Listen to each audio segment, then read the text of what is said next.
Toshkent davlat sharqshunoslik universitetida so'nggi vaqtlarda amalga oshirilgan loyihalar, xalqaro hamkorliklar, ilmiy-amaliy konferensiyalar, talaba va ustozlarning faoliyatiga doir so'nggi yangiliklar, bularning barchasi haqida haftalik dayjestda so'z boradi. Efirda men Ikromxo'ja Sadillayev va hamkasbim Amina Ismoilova.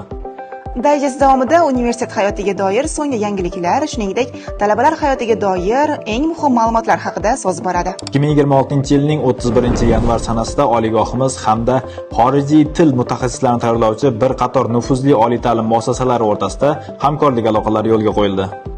Toshkent davlat sharqshunoslik universiteti rektori Rixsiyeva Gulchehra Shavkatovna ishtirok etayotgan Britaniya kengashi hamda Kembrij universiteti hamkorlikda oliy ta'lim muassasalari rahbarlari bilan o'zaro hamkorlikni rivojlantirishga qaratilgan kelishuvlar imzolandi. Dayjestni tanlov va grant e'lonlari bilan davom ettiramiz. Toshkent davlat sharqshunoslik universitetining xorijlik hamkorlaridan biri Janubiy Koreyaning Gyeonguk Milliy universiteti magistratura hamda doktorantura dasturlarini e'lon qildi. Ushbu grantga qabul qilinish uchun talabgordan TOEFL yoki IELTS til sertifikati bo'lishi talab etiladi. Batafsil ma'lumotni esa ekrandagi sayt orqali bilishingiz mumkin.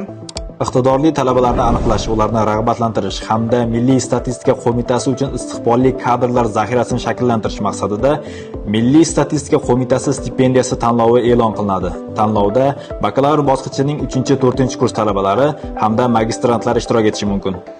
Talabgorlar hujjatlarni PDF formatda ekrandagi manzilga yuborishlari so'raladi. Eslatib o'tamiz, deadline 2026-yil 15-fevral 18:00. Nomzodlar orasidan 10 nafar g'olib saralab olinib, ularga 2025-2026 o'quv yili davomida belgilangan hisob miqdorining 3 baravari miqdorida stipendiya to'lab beriladi. Mard o'g'lon davlat mukofotining 2026-yil tanloviga start berildi.